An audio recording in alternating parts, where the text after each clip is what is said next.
Patrick, thank you so much, and welcome everybody. Thank you for giving us a little bit of your time today to talk about one of our favorite topics, over-the-top TV, connected TV. We'll get into what we mean by that in just a moment. So to start off, we're going to share some BIA insights and forecast data to kind of set the stage for where we see spending in local OTT going over the next several years. So Mark Patrick is our chief economist and senior vice president. He's going to share his forecast. We'll talk about that, and then we have a fantastic panel to really dig into the depth of what's going on in local OTT from the buy side and sell side perspectives, and from the audience perspective, and then looking towards attribution and the performance of this channel in the local media mix and where we think it's all heading. We just released a couple of weeks ago our overall 22 US local ad forecast, and that's 96 or 97 business categories for all media markets, and we go out to 2026, as I mentioned. So we have a very in-depth forecast that you can learn more about if you like. Today we're going to focus just on the OTT channel, and we'll highlight a few of the business verticals inside that channel. Next slide, please. So within the realm of OTT and connected TV, we've been pretty active in producing some output for our clients and generally the industry, trying to share some of our data and thought leadership and give voices to other people to bring their thought leadership to the market as well. We combine our data with local media expertise to try to see the trends as they're happening and anticipate where they're going. On the right panel there, you can see some examples of things we've done. Our OTT forecast. We have a relatively new forecast series, podcast series, where we've featured some OTT. Last time I spoke with Brian Hunt from Compulse OTT and got some great views into where Compulse is and where it's headed. And we have another regular series of digital media focused events that BIA partners with Sales Fuel to produce, and those come up on a monthly basis. Next slide, please. We're able to partner with leading companies in the industry to produce some of these thought leadership assets that I was mentioning. And we just recently teamed with Premion to come out with this white paper, a marketer's guide, the new rules ahead for streaming TV advertising. So you can see over there in the first bullet, the link, you'll get the slide deck, or you can just search on this paper to get to that white paper. Basically, the report was to help advertisers navigate this increasingly fragmented space of OTT, try to simplify a lot of complexity, and provide insights for effective planning, buying, and measurement of streaming advertising. So in the next slide, I'll get to the essence of what we're talking about, OTT. So we, in our forecast and most of our work, we focus on local media, not the national market, but the local market. So our forecast that Mark Patrick will be sharing in just a moment is spending targeting local audiences. So OTTs are fairly small but fast growing, and whenever things grow fast, that kind of catches our attention, part of the media mix. So local includes all media generating revenue by selling access to local audiences. Over the top is a category that we use as sort of the general category for streaming video, and that encompasses any kind of device type, smartphones, tablets, desktops, but really our forecast and a lot of our effort is focused on the subset of connected TV. So when it's the actual TV set device that's being targeted, that's most of what our focus is, but we do have some coverage of the broader domain of over-the-top TV, looking at smartphones and tablets and so on, but it's really the TV screen that's the most competitive part of this, that attracts most of the spend and attracts most of the viewing. And let's now move to the next slide. So talking about the forecast, it is fast growing. So we figured we'd have a couple of poll questions here. First question is, and this is what Mark Patrick is going to reveal behind door number 3, the correct answer. What will the local over-the-top compound annual growth rate be looking at the period 2019 to 2026? And in our forecast, we bring it back to 2019 and bring it forward to 2026. So is that compound annual growth rate going to be less than 5%, 5 to 10%, 11 to 15, or 16 to 20%? And Mark, you're not allowed to vote because you're going to reveal the truth to us in just a moment. So we'll have different views of what it means to participate in the OTT CTV space. When you start to open up the panel presentations, each panelist will present a few slides and some discussion, and then we'll pause a moment and ask a question or two, and then move on to the next panelist. And then we'll move into a session of moderated question and answers where I'll lead that. But please do, if you have questions, use the chat box to submit questions. Okay, Mark, I don't think we're going to fool anybody. Everybody picked the top box. So Right. with that, to warm you up, tell us what's really going to happen. Well, that's interesting that everybody, nearly 3/4 did 16 to 20%. Next slide, please. Because it actually is sort of halfway in between at 18.5%. And as you can see here, this is our nationwide OTT local advertising. And to repeat what Rick said, this is all OTT advertising that's targeted to local audiences. I will point out that we see some real big increases in the even number years. You can see from 21 to 22 and 23 to 24, and obviously those are political years, and LTT is increasingly becoming an important part of political advertising campaigns, as well as its ability to target audiences. Next slide, please. But in terms of the general categories of different verticals, this is a pie chart. As you can see, this is for 2022. The automotive sector is still the largest amount, even though there's been a decrease in the amount that is going to being spent by tier 2 and tier 3 auto categories. General services, plumbers, housing, repair are also a very important part. And government political, while it seems only 4.9%, is still a very sizable amount, given that it is mostly political. And you can see the other categories there. Restaurants are very big on that, as well as retail outlets. Next slide, please. Let's examine the top 3 subverticals. The first one, when you look at the specific subvertical, it's political for 2022. Legal services are also very high in utilizing OTT's advertising platform. And tier 3 new car dealers are also number 3, even though there may be still some concern about supply chain disruption. I would have suspected that if we didn't have those supply chains, that actually tier 3 new car dealers would be even higher up on this list. Next slide, please. So when we look at political advertising in 2020, there were over $9.5 billion, over 74 million is being spent. Obviously, there was a lot of presidential dollars being spent in the primary and general election, and the total amount of political advertising spend is going to be around $7.5 billion across all markets. But that decrease from 2020 is basically negligible when you look at OTT, because it's just getting the largest share, and its ability to target specific households is still greatly desired by political candidates. I will point out that political advertising is very specialized insofar as which markets. Obviously, markets where you have competitive senatorial or gubernatorial campaigns are the ones that are most desired, and then where they get most of the spending. Next slide, please.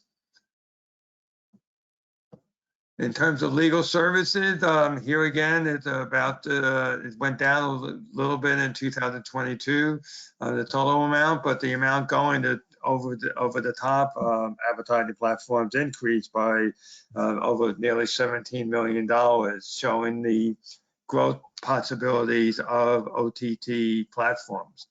Next slide, please.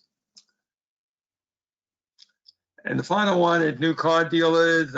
You can see that the amount we expect to be spending in 2022 is noticeably less than what spent in 2021, which was certainly less than was spent in 2019, the most prior to the pandemic, in large part because of the supply chain problems that the manufacturers had.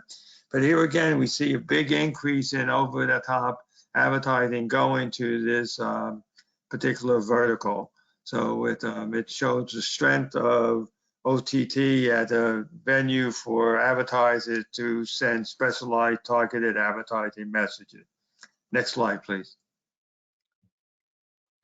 With that, I'm going to turn it back to Rick. Mark, thank you so much. Okay, so here is our panel for the rest of the session today. We've got a great mix of speakers talking from different parts of the industry. So we have Jim Moore, Chief Revenue Officer from Simplify.fi. Hey, Jim, how are you doing today? I'm doing great, thanks. I caught you by surprise, sorry, with the mute. And Bob Ivins from TV Squared, Chief Strategy Officer. How are you doing today, Bob? Very good. Thanks for having me. You bet. And Brian Furr from Senior Vice President of Product Strategy at Nielsen. Hi, Rick. Good to be here. Thanks, Brian. And Dave Margard from Head of Product at Premion. Eric, yeah, happy to be here. Oh, that's fantastic. Okay, so what we'll do, as I mentioned, each person will share a few slides and opening thoughts with us, and then we'll go into discussion.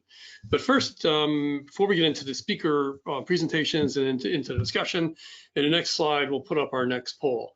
So we talked about ad spending in local OTT. The advertising follows where audiences are. So now let's think about streaming viewing for total day, 2+ persons. It's now larger than the broadcast audience. True or false? And this is something, Brian, that you're going to guide us through in just a moment with some Nielsen data showing what's happening on that big set of viewing data that you have, and how this new report, The Gauge, you're able to present a viewpoint into the data that you're sharing and visualizing it to tell us what's happening with OTT. And it is kind of interesting to see how the spend in OTT is growing incrementally. Nice compound annual growth rate, as we saw from Mark's data. And of course, the pandemic stimulated a lot of us who are newly working from home to watch more TV. Okay, so streaming is bigger than broadcast. And once again, we're not going to fool this audience. They say true. So Brian, you want to grade this result here? Very good. I think as we get into the gauge, you'll see just how true that is.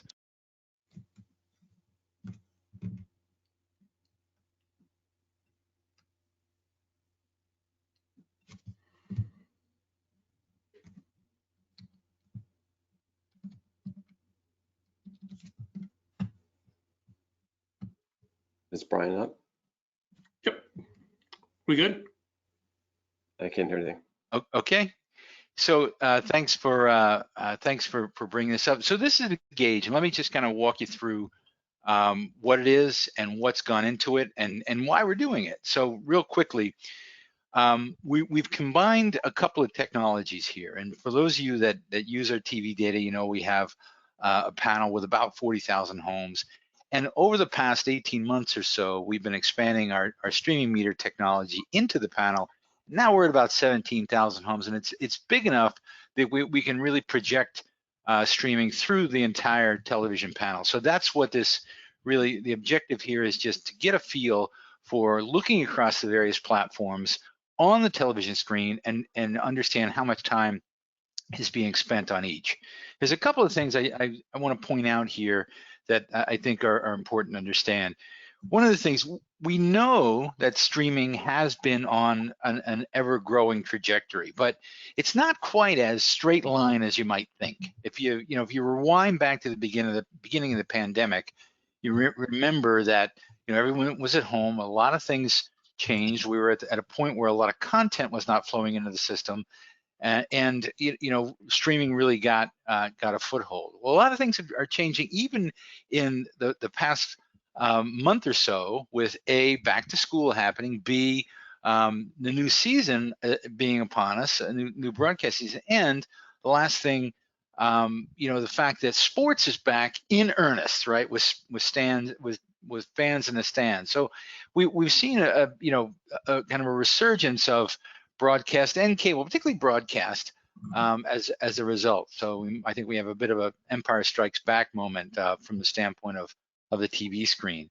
But the other thing I want to point out here, we've broken out the streamers that are above 1% of overall screen time, and the thing that'll kind of leap out at you here is most of them are SVOD. So not all of these you can actually advertise on.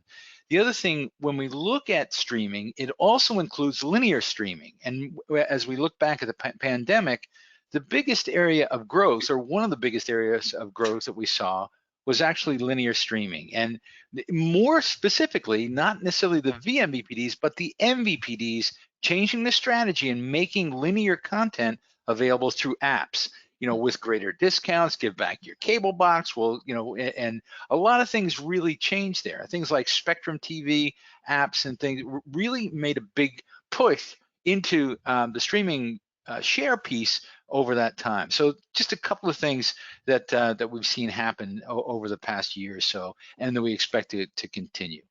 Next slide. So this is the least shocking slide you'll see today, and what this is saying is people consume more media during prime time. That's the gist here. But the important part here that I want to point out to you is to really understand people as they go through the day. TV is it's kind of squaring off in three areas: entertainment, sports, and news. And as you see, and people consume them very differently. And really, when we talk, particularly in the SVOD space, the vast majority of that is going to be entertainment.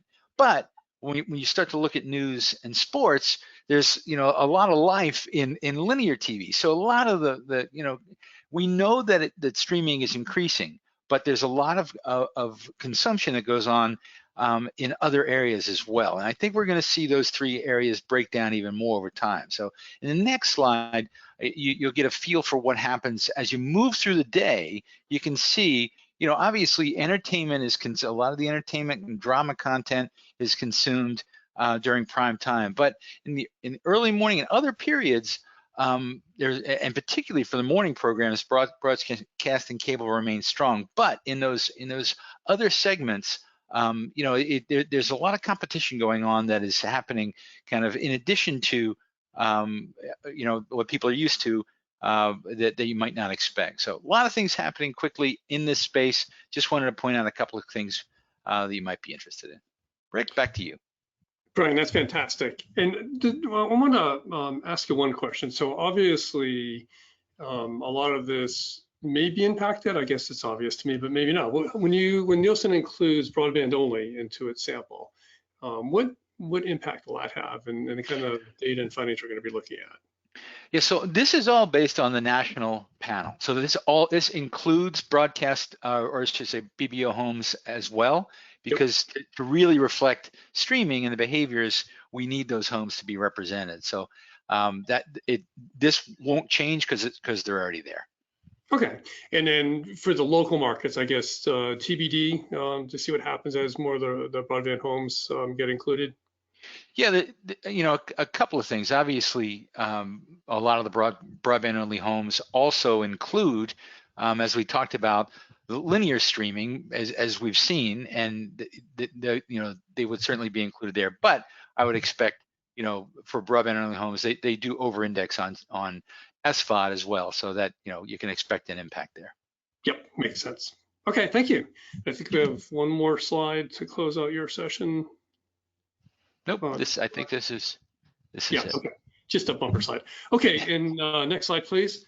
So next up, we'll hear from Premion, Dave Marquand, who is the head of product for Premion. And as I mentioned, we just did a nice white paper with Premion, came out quite well, getting some good feedback on it. So Dave will highlight that again too. But all the viewing that Brian, you were just talking about is attracting a lot of different audience segments throughout the day part. And some of that streaming, I mean, a fair amount of it is sort of behind paywalls, if you will, is subscription and ad-free Netflix. so far, and Reed Hastings says it won't allow advertising. We shall see.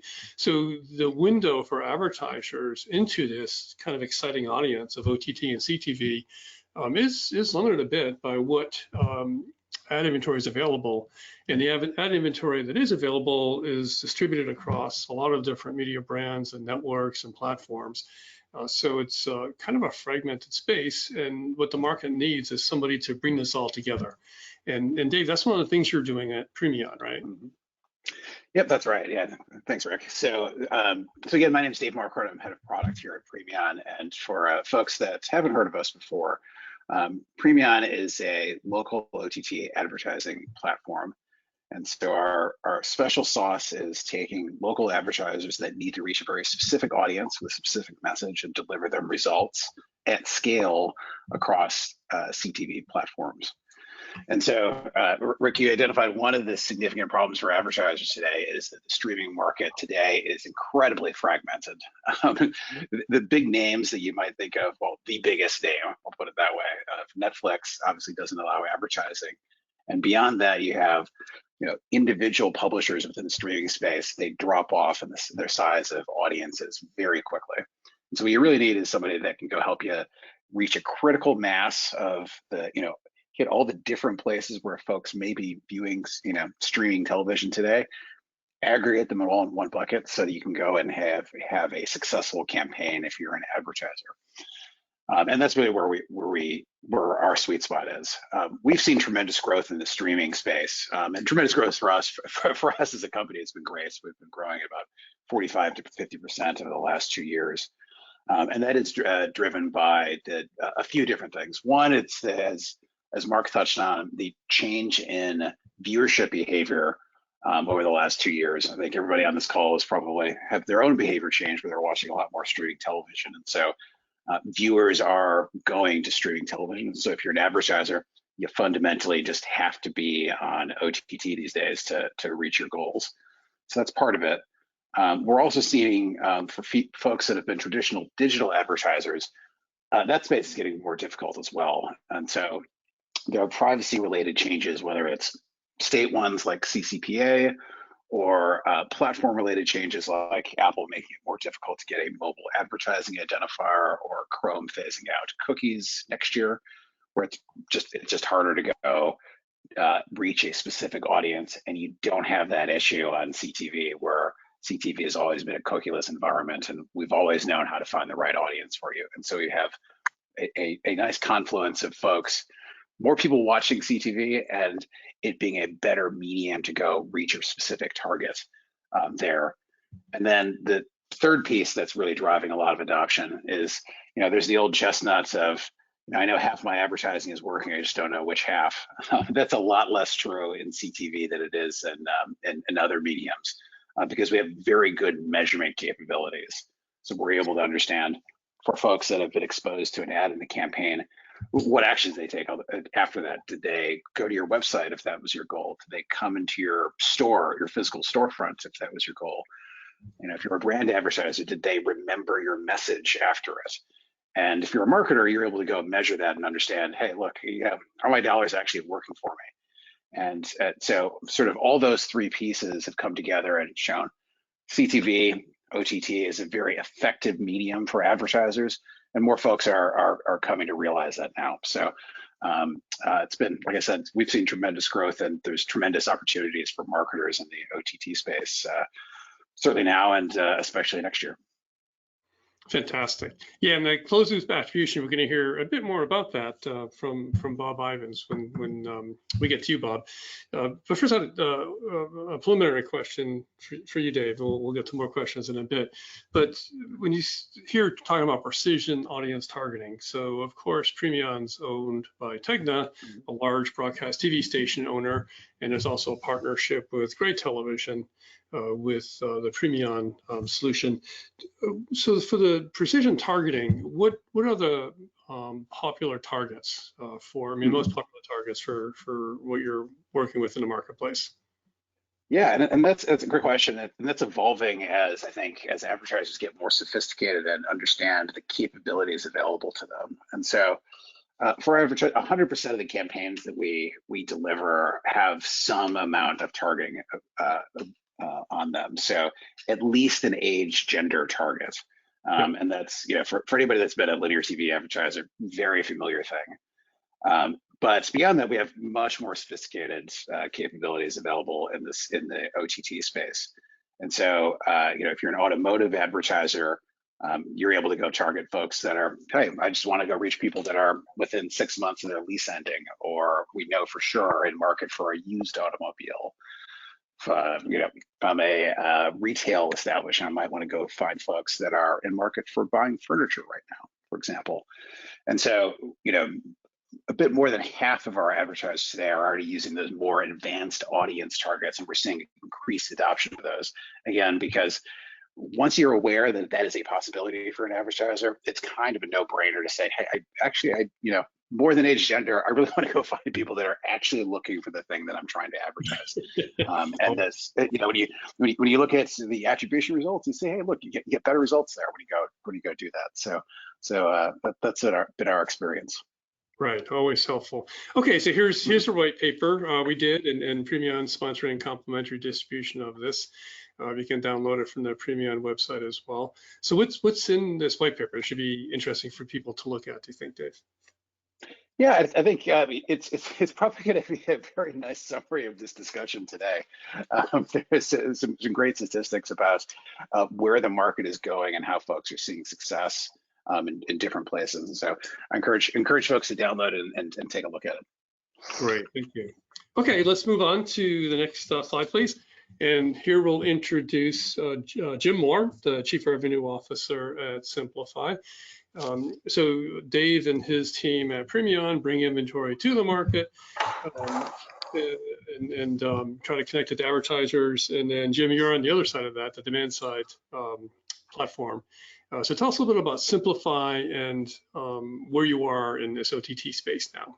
Yeah, happy to do it. If you can progress to the next slide, please. So first of all, I'm James Moore. I'm in Phoenix, Arizona. I work for Simplify. I've been here for a little over 10 years, and I'm super proud of the company that I work for. And we have a lot of thanks to people who are on this phone, a great many of our customers. It's been an exciting year or two, and connected TV has been a big part of that growth. We just announced a big investment just this last Friday that's going to help us accelerate and continue to be a leader in the space. And in particular, our household level addressability solution has been the fastest growing product in the history of this company. So we're just real pleased about where things are at. Next slide, please. For those of you who by now aren't completely familiar with us, we are by definition a programmatic media buying platform. We're a DSP, which means we're not a CTV company. We're basically in any programmatically enabled media, which is a little bit of an oxymoron in the CTV space because more than half the inventory is currently coming through private marketplace deals and direct deals and that sort of thing. But we've been lucky enough to establish a pretty strong client base represented on this call. We work with about half of the top 10 media companies in almost every major category: TV, cable, radio, out-of-home, newspaper, to basically work with them in a white label capacity across many of their digital products, many of which in the connected TV space.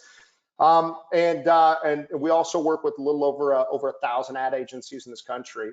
If you also didn't know, we recently acquired the Advantage agency ERP software and a couple of other companies. So we've got our eye squarely on the traditional planning of terrestrial radio, local spot TV, cable, radio, and we're building some really unique integrations between the media buying, omni media buying software space and our programmatic capabilities to be able to activate at scale solutions to reach, frankly, all kinds of buyers with all kinds of objectives. Next slide. So when people think of Simplify, they think, frankly, of audience first.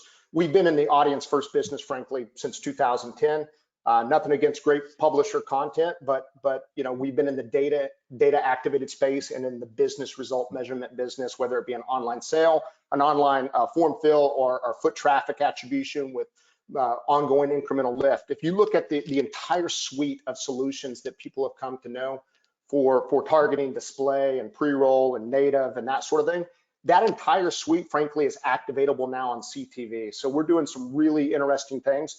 We're bridging from a connected device perspective our identity graph to be able to activate and target people in long-form content, non-skippable long-form content on the large screen TV based on their keyword search and keyword contextual history when in browser, and having a lot of success with that. We've activated site retargeting with connected TV assets. We recently just announced sequential messaging where we can target large screen connected TV and then bring that pool in and then serve them sequential messaging with display ads, native ads, audio ads, which has been very popular in the direct response space. And then of course, there's our household level addressable solution, which I'm gonna give you a taste of here in just a second, which is really the ability to activate offline data at a household level. It's the fastest growing product again in the history of our company. Next slide, please. So go ahead and just go ahead one more. So what Simplify's done, by the way, is we've built a first-party address level taxonomy for every physical address in this country, whether it's commercial or residential. We're ingesting the latitude and longitude data associated with the property tax lines as validated by county tax records, and we're creating essentially a plat ID for every physical address, and then we're classifying, is it a residence, is it a business? If it is a business, what kind? If it is a residence, is it an apartment, is it a condo, is it a duplex, is it a single family residence? We're then taking that data and through using our own heuristics and using some of the most widely known cross-device solutions in the space, we're basically identifying persistent web connected devices that include the TV, but also include every other device that's web connected, and we're bridging those to identify frequent devices, infrequent devices to be able to serve messaging and to measure attribution. 2 more slides, please. To just give you an idea, when we first launched this product, we launched it as a first-party solution. As it turns out, anybody who had address level data in their CRM system, if you attempted to activate that data, they were getting historically bad match rates when they brought that online. With our solution, we could take anybody who has data at an address level, could activate that data, and essentially simply converts every physical address to an individualized plat ID and then disposes of the address, and the match rate's consistently above 97%. You're going to be hearing a lot more about this because we're working with probably the largest known political data providers, all of which who can access and produce data at a household level, and they've never seen match rates with their data set like they've seen with us. And so we're soon to come to market with a political story after some fairly robust testing that we think will be fairly disruptive in terms of our ability to deliver hyper-local political audiences at scale. Next slide, and the last slide. And then I think most importantly, in our solution, we are recognizing that, our clients are national advertisers, but they're also hyper-local advertisers. And with every television in America essentially becoming web-enabled, it gives us an ability to tap into massive data sets that exist with credit bureaus, with other offline data sources, and the ability to essentially curate those in real time and get real-time feedback. So if you work within our platform, either on a managed service or a self-service basis, you can target nationally or down to a single zip code, and you can mix any combination of offline audience data that we have available, and there's a little over 800 variables, and we can give you real-time household counts, real-time device estimates, not only for the connected TV, but for the other devices in the home. And you can activate those campaigns, and you can measure to foot traffic, or you can measure to an online conversion event. And even if you activate across one DMA or multiple DMAs, we can measure conversions down to a sub-zip code level, like a zip +4. So we're giving our clients really, really deep insight into where within their local communities, which neighborhoods are converting better than others, which side of the street's converting better than the other. So it's been a lot of fun and been adopted well. So thanks for having me, and that's my intro slides. James, thank you so much. Well, I'm gonna just pause here for a second, ask you kind of the mirror question that I asked Dave. With all the targeting and variables you have for making audience activations, what are some of the more popular audience segments that you see flowing through your system? Well, so I think I would mirror audiences with the vertical question, which I know is to come. But when you look at our base of business, so many of our clients over-index toward local media and local media sales teams. So we tend to over-index against those verticals that those teams are finding success. So if you drive through any local community, you're going to see the major law firms, the major hospitals, the major furniture stores, the major auto dealers. And so we obviously see that. Nationally, though, we're seeing a really sharp rise in B2B. I think B2B seeing TV as a performance medium. I tell you, the other thing that's the absolute hottest thing right now that we're having to deal with is everybody in America who was using Facebook for conversion level campaigns, so direct to consumer e-commerce, because of the deprecation of MAIDs and because of the changes that were made in iOS, people are seeing their cost per conversion and their lifetime value go through the roof, double, triple, quadruple with Facebook. So we have literally thousands of advertisers who are scrambling to try to find a way to pull their acquisition costs back down to kind of sub levels, and we're seeing big migrations from Facebook into programmatic CTV, and so that, you know, that's B2B, that's DTC, that's e-commerce. You know, it's really any national or regional advertiser who was affected by those moves that are happening with Facebook. Yes, that makes sense. We do have a question in for the audience that I wanted to run by you. Sure. Which managed service versus self-serve SaaS platform?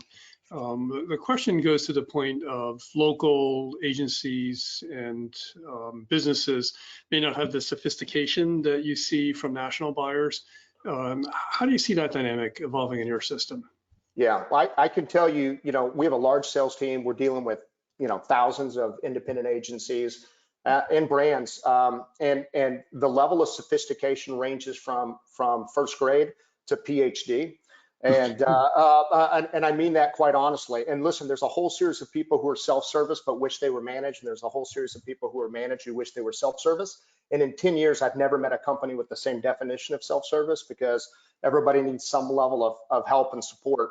I think the biggest issue that's happening, and maybe we'll talk about this more in kind of a panel discussion, is, you know, there are linear dollars migrating to CTV through linear buyers. Those linear buyers over-index in terms of their value on content, in terms of what they're trying to achieve, reach, frequency, incrementality. They over-index against legacy systems, Mediaocean, Strata, Advantage, Bluehorn, others.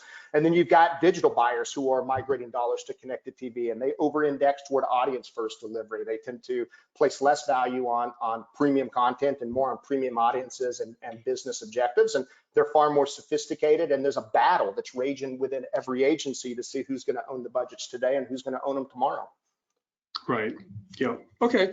Thank you. Okay, we want to move into our anchor speaker on the other side of our set of presentations, Bob Ivins, Chief Strategy Officer from TV Squared. So we started off this session with Mark Fractrick giving a forecast about where the spend's going. And Bob, one of the things I hope you help us understand is what happens with all of that spend. And I know that TV Squared is an attribution platform and provides other services now. But tell us a bit about TV Squared and what's going on from your perspective in OTT. Yeah. Hey, thanks, Rick. Hey, the first thing I want to say that before I even get into this presentation, which is only 25 slides, so bear with me, is, you know, I don't think there's ever been a better time to be in TV selling than right now. I mean, any advantage that digital has had in against our industry in data targeting and measurement has now been neutralized. You know, if we paid attention to the presentations that we just had, we see, you know, activity data, whether you call that ad occurrence data or actions, is being passively collected on that scale that has never been, you know, seen before in the TV space. So I feel that, you know, anybody in the audience that's selling TV, we're in a great spot right now for our industry, and I'm looking forward to, you know, really driving results for both the brands that are advertising in this platform and for the sellers. So TV Squared, I like to call us like the 8-year-old overnight success. We're a TV measurement and attribution platform. We're solely focused on measurement. We don't do activation. We just do measurement. And I'll get into a little bit of our scale in a second. But, you know, right now on the platform, we probably run about 5,000 campaigns a week. We got about 1,000 active users online looking at what's going on with their campaigns in real time, in flight. We measured campaigns across 75 countries. We're collecting somewhere around 25 billion impressions on a monthly basis, et cetera, et cetera. So, you know, we like to call ourselves the largest independent global measurement and attribution platform for converged TV, and I think we're putting up the numbers that kind of prove that. In the next slide, I'm gonna go through kind of our history. I think everybody knows us, but if they don't, I will just go through this real quickly. You know, as I said, we've been around for about 8-9 years. the founding team that got together in 2012 was really focused on addressing the question that was raised earlier, the Wanamaker question. I know that half of my advertising works, I just don't know which half. And they came up with a very, very, easy to use, low cost, and ETL environment where we could upload as run logs. A spot ran in a country on a network at a specific time. We would drop tags on websites. So we would commingle that data and then expose that data into our UI. And our first set of customers were really kind of the D2C space, the Pelotons, the Grubhubs, and Tuckets, et cetera. Many of these brands were global companies that had global businesses, like I think Expedia, we're working with them in 20-some countries around the world. And we started to expand into that environment. But again, it was just a simple, probabilistic, is my advertising driving digital results? At that time, we were just looking at digital results. Over time, though, as I said earlier, the data started to become more available. We recognized that we needed to migrate the organization from this probabilistic platform to more of a deterministic platform. And we started to then, we got access to set-top box data either through the smart TV or through integrations that we have with MVPD partners. We started to manufacture linear household level ad impression files. And then we would marry that both to digital outcomes or to physical outcomes through geolocation data deterministically. So a de-identified IP was exposed to an ad, and they either visited the website or they visited the store, and we were able to do that. And that's how the business started to scale.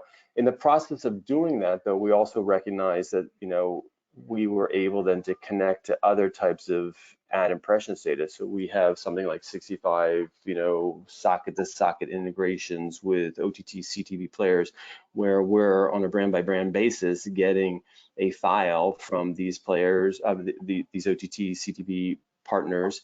We're ingesting that, we're expressing that in the same environment where we have, I call it right-hand side and left-hand side variables. On the right-hand side, you have ad impression data, household level ad impression data from a variety of sources, whether it's linear TV, OTT, CTV, and then you have outcomes on the left hand, and that could be anything from a digital website, website visitation, a digital download, POS data coming from a retailer, first-party data coming from an advertiser, or even geolocation data. And we're all then commingling that and again expressing that in our environment, and we're commingling it together deterministically in a privacy protected way, either through a double blind match through a third party or through a peer-to-peer matching partner like a block graph.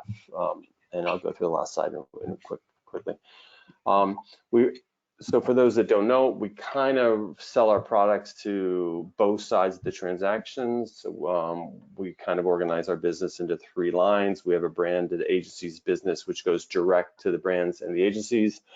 That business is scaling very, very well. I think you heard me say earlier on, they got its start in D2C, but it's now quickly expanding into other categories, auto, e-commerce, insurance, QSR, retail, et cetera, et cetera. And that, again, that's the sellers who want, that's the buyers who want to understand performance, and they want to understand reach and frequency in a cross-platform environment. And then we also work we have a line of business for the enterprise. So ad sellers who want to use our products to show what they're delivering to their advertising customers. We have a strong footprint in the local space where we work with probably, 50-60% of local ad sellers, big customers like Sky, with Comcast in the US, Tegna, Spectrum Reach, et cetera, where they use us white labeled as a sales tool, as a value add to the sales pitch. And then, as I also mentioned, we recognized early on that having, integrations, direct integrations, not them throwing an ad exposure file over the wall, but direct integration. So we're getting household level ad exposure data in real time to pull into our platform. We have direct integrations with about 60-65 OTT CTV players. So that's who we are. Again, we're not in activation. I think, you know, our insights can circle around and get plugged into an activation platform, but we're strictly focused, purely focused on measurement and attribution. That's great. Back to you, Rick. Great, thank you, Bob. Very thorough job there. Okay, next slide. One more poll question as we transition into the discussion section of this webinar. So is local OTT, CTV still part of an experimental budget, or has it actually gone mainstream and it's kind of a critical part of the channel mix, the media mix that buyers are using? And while we're waiting for people to tabulate that, let me go to our audience questions and run a couple by our speakers here. Dave, let me try this question for you. The question is, we hear a lot from local advertisers that they typically see the larger brands on their streaming devices rather than local advertisers. So essentially, they don't really feel like they have a home competing with all these national brands as local advertisers in this OTT, CTV space. What's your experience with that? Yeah, I mean, there's definitely a home for all advertisers, and it's funny. It's like, you know, now I have a different experience because I pick out all the local advertisers whenever I'm watching streaming TV. But definitely, all folks can play equally there, for sure. And one thing to think about if you're an advertiser, you know, it's some variation on think globally, act locally. All advertising is local, and so even if you see a large brand there, see a national car brand, they're activating locally and thinking locally. And so, you know, if you're a local advertiser, don't let that discourage you. Everyone is trying to go reach a very specific market in a specific area and a specific audience, and national brands, you know, do that, but local brands should also be doing the same thing. Yep, makes sense. Okay, good to hear. It's great when people have a home. Okay, so right. Yeah, once again, I think, well, we'll see what the speakers think. Is it experimental or has it gone mainstream? The audience here clearly thinks it's gone mainstream to a large extent, and then it also, of course, depends on the advertiser. So let me pick it up with you, James. What do you think about this? How is our audience nailing this question? You know what? I think it depends on the advertiser. So I would agree with the majority. We see people going all in with connected TV, and we see people who are toning in. Has to do, frankly, with what everybody defines as success. It appears to be all over the map, right? So it's everything from reach and frequency to viewability to hard conversions to literally the list goes on, and frankly, what they're marrying the media with and how to measure results. So I would say depends on the advertiser would be my guess. Yeah, it's hard to I would love to jump in on this one too. No, I apologize for jumping in.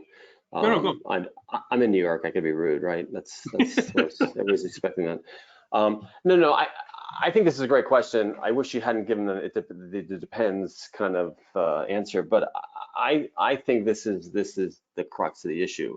I think to some extent it's kind of like addressable was a couple of years back, where everybody was looking at this as a panacea, but it wasn't never going to be a strategy. It was going to be a tactic, and I think that OTT/CTV is really going to be a tactic too. We've done a bunch of work, you know, as I said, because we had these integrations with these 65 or so CTV players.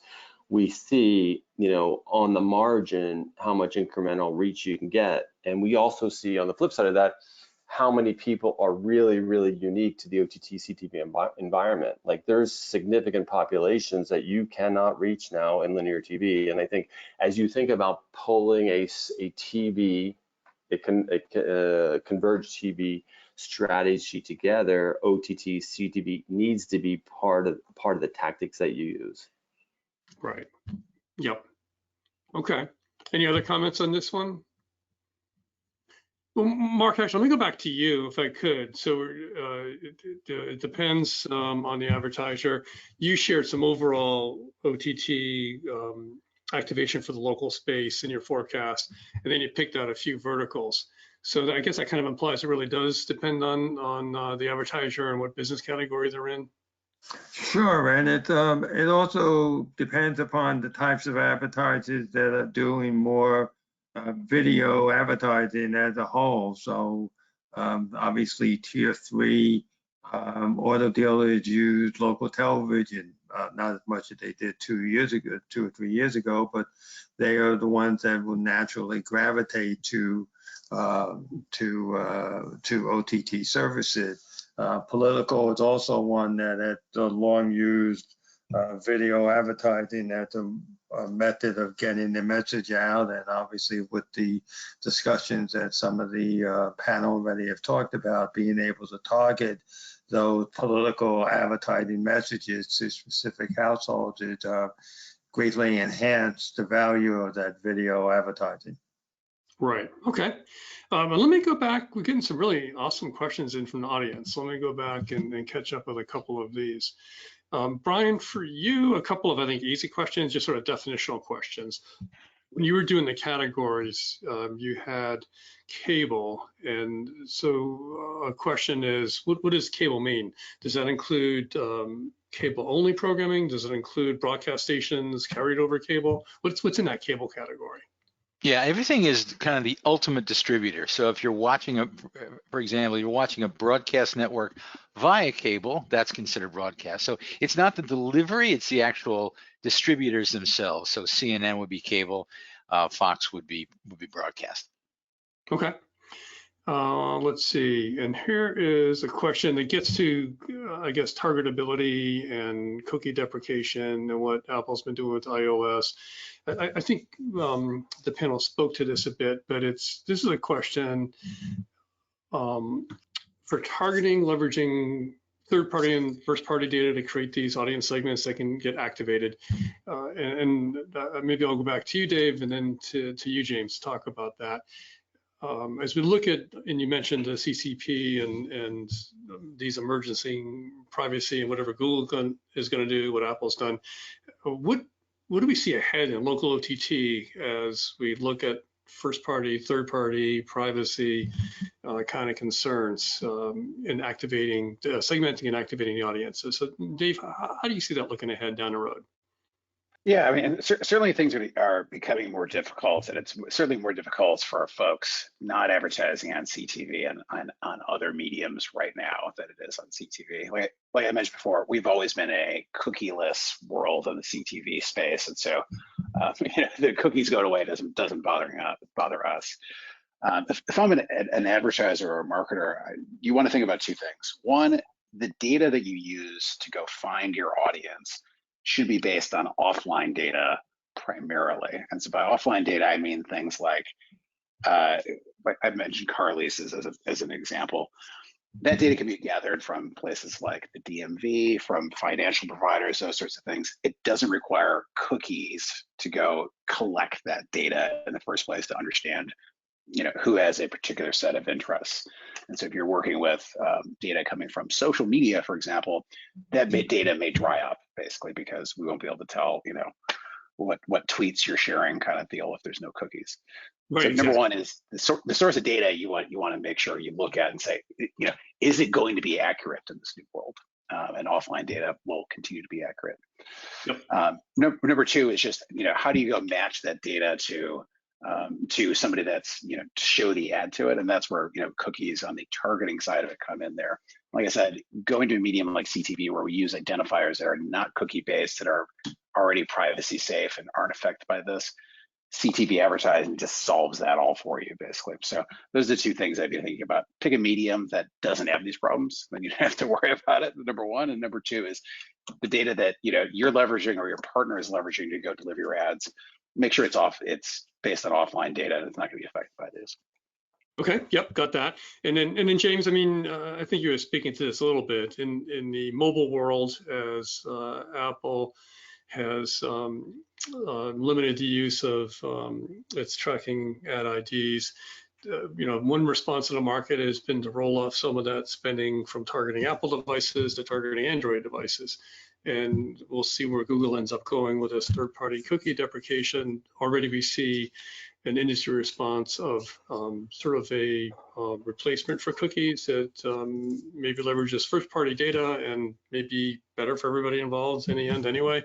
But also the rise now of contextual targeting versus so much data that may be brushing up against privacy kind of things. In the world of OTT, how do you see the outlook for what we're talking about with data privacy and targeting going forward?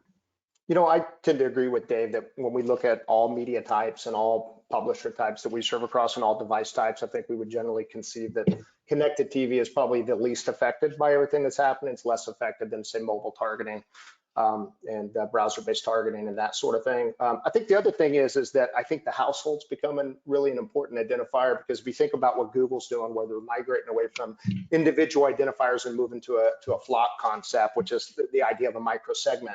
The minute you identify multiple web-connected devices within a singular household, you're by definition now dealing with a segment or a segment of one, where it's multiple devices and potentially multiple users, and it certainly helps migrate away from an individualized story to a micro group story. I would also just give you my commentary, which is to say, I would put the holy trinity of fear here behind legislation, iOS, and Google. And the amount of clickbait that gets generated daily on this topic was second only to like Y2K. I would argue also that 80% of those articles are written by publishers, contextual companies, and anybody in the world who's ever been affected by programmatic advertising who desperately wants to be right. I can tell you that the mobile apps have been innovating like crazy around their functionality. There is going to be a severe usage drop off and capability access, not unlike a paywall for location data. Publishers, are going to create capabilities that entice and encourage people to voluntarily share their data. And we've activated LiveRamp IDL and Trade Desk, UID, and a number of other independent identifiers and kind of a holistic graph. And actually, our match rates are up. So, on the surface, it's a real concern, but so far the cliff hasn't happened. And this to me looks like just another one of those things we have to roll with over the last 10 years, and we'll continue to roll with this in a privacy-centric manner. And I have a lot of faith that publishers of all types are going to continue to be compliant and produce capabilities to allow us to have data activation in a privacy-centric way. So. Well, that is very interesting, and I love the optimism. I'm an optimist myself.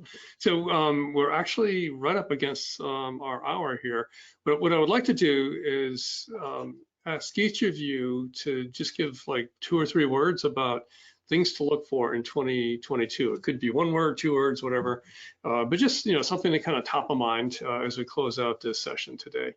Let me, Mark, go back to you and see if you have kind of a word or 2 top of mind when you think about local CTV in 2022. I see my top of mind would be to see if the growth that we expect will occur, and in particular, whether political advertising will move even more spending to OTT. Great. Brian, let me go back to you next. I think more outlets, that's where we'll be seeing a lot more opportunity to put advertising in as more ad-supported OTT is really adopted by consumers. Yep. Dave?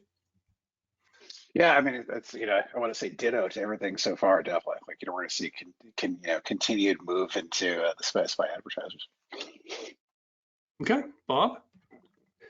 Yeah, the word that I would use is defrag. I feel like we have this idea that these audiences are fragmenting across platforms and services.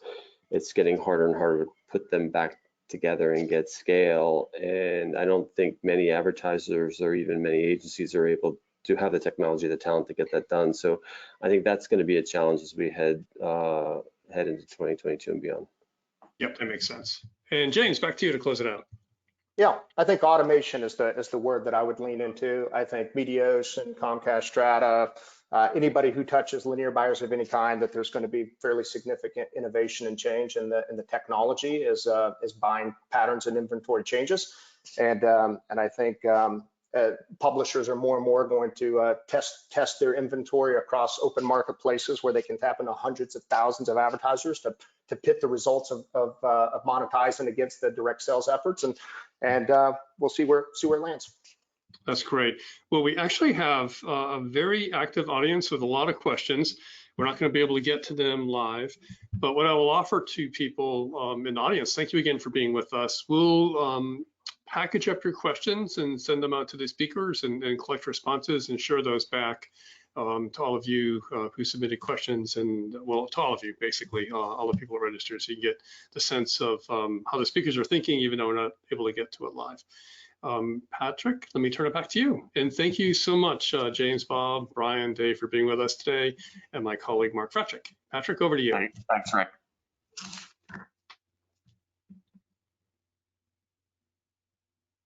Thank you so much, Rick. As Rick mentioned, we appreciate you guys being on today. We have recorded today's webinar and have a PDF of the slide deck that will be coming out to everybody who's registered later tomorrow, more than likely. So please be looking at that. And as you exit, please just take a few moments to fill out an exit survey for us and let us know how your thoughts on today's webinar. We'll really appreciate that feedback and try to improve for the future. So with that, just like to thank everybody again for coming. We hope everybody has a good day, and we will be hearing from us soon. Thank you very much.